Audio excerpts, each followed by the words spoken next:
you have any advice to men that are getting older and becoming chronically aware of that?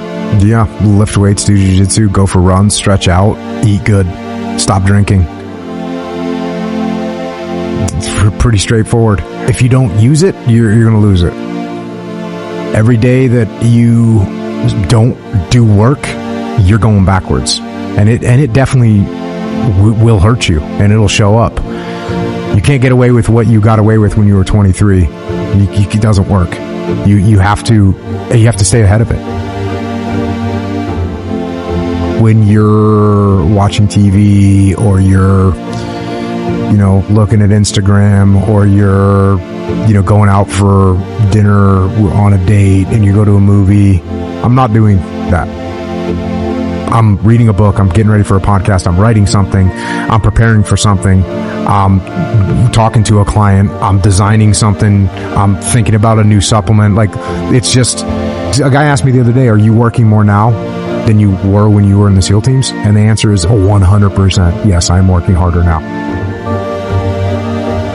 As I've said since day one, motivation is a feeling that comes and goes, and it doesn't matter whether it's there or not. Discipline is infinitely more important. So no matter how you feel, get up and do what you're supposed to do.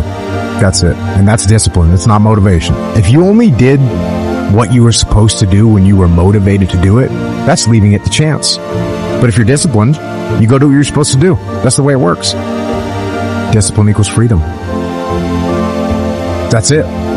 I mean, if you have the discipline to get up and get the things done, the weekend where you really only had 2 things to do for the weekend, whatever it was, you had to write this thing and you had to answer this other thing.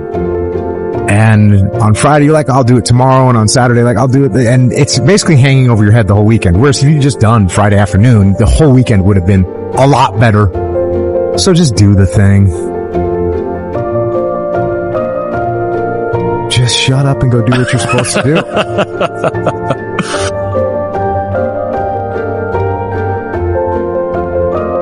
What would you say are the commonalities between the best BJJ athletes and the best special forces operators that you've worked with? There's probably the biggest commonality between the two is some kind of strange contrast between being extremely disciplined and being extremely creative. So clearly, if you're going to get good at jiu-jitsu, you got to be disciplined enough to train all the time. Same thing with being in the military. If you're going to be a good operator, you have to have the discipline to push yourself in training. But you can't be a person that lean so hard towards a disciplined, structured life that you don't have any creativity, because both in jiu-jitsu and on the battlefield, you definitely want to be creative and figure out creative solutions and things that people haven't thought of and things that the enemy is not going to think of or that your opponent's not going to think of. So you got to find that person who has a good balance between discipline and kind of a wild freedom, creativity that they can make adjustments. If you have a mindset that's so highly disciplined and so highly structured, like I just said, then you're not going to think creatively when there's a problem that needs to be solved. So you want to have people that don't mind the discipline and can actually access the discipline in a way that they can utilize it, but you don't want people to be trapped by discipline. And it's the same thing in jiu-jitsu. If you have someone that only knows how to do a certain move and they can't think creatively about other ways to employ that, it's not that they're not going to be good, because they are going to be good, but they're going to reach limitations. And one of the interesting things in the SEAL teams is we didn't have, especially when I was coming up, we didn't have any doctrine whatsoever. There was no written doctrine of any kind. So everything that you learned was word of mouth. You learned from the guys that went before you. And that meant if the guys that went before you didn't really know what they were doing, you're probably learning a bad way. And if you didn't think objectively about it, then you might follow someone down a path that doesn't make any sense.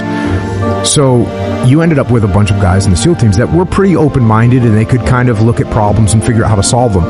In the Army and the Marine Corps, they have doctrine for just about everything. This is how you do a raid. This is how you conduct an ambush. They had written doctrine for this. So if you didn't know how, you could just look at a book, which is actually a huge benefit for them. Because if I'm a new platoon commander and I don't know how to do an ambush, I can just look at this book and I can learn how to do it. And so there's some huge benefits to having a very disciplined doctrine that you can follow.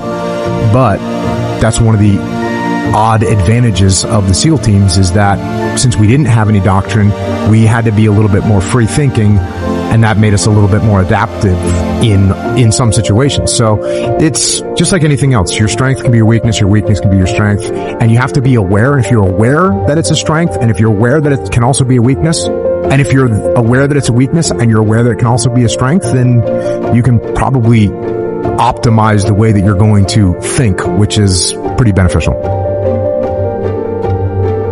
A guy asked me the other day, are you working more now than you were when you were in the SEAL teams? And the answer is 100%. Yes, I'm working harder now.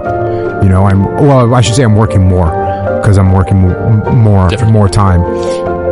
No weekends, no evenings, really. Luckily for me, I like what I do. You've managed to align what you want and what you want to want.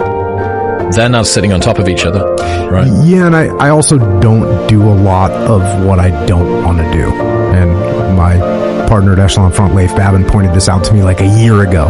He was doing some stuff that he didn't want to be doing. And, you know, he said, I've got to do this and I've got to do this. I said, why are you doing that? And he said, well, what do you mean? I said, get someone else to do that. And then, you know, a week later, he's talking. He goes, I was thinking about what you said. You're really good at not doing what you don't want to do. And I am good at doing. I am good at not doing what I don't want to do. Do something that's hard and do it every day. That's one of the nice things about jiu-jitsu. You're going to get choked. You're going to be uncomfortable. You're going to get smashed. You're going to have to tap out. Your ego is going to get abused. Go do that. Go do that. Go for a run. Lift. Just do hard stuff. And that's a good way to keep that, I guess, fresh. Look, if you take any idea and you take it to an extreme, then that idea is going to become bad. I mean, even the idea of extreme ownership, if you take it to an extreme where you're, as you pointed out earlier, you're blaming yourself because your daughter got a disease, or you're blaming yourself because your husband is abusing you. Like, there's a point where you think anything can go too far. And, yeah, take it to an extreme. It can become pretty silly or funny, depending on how you take it.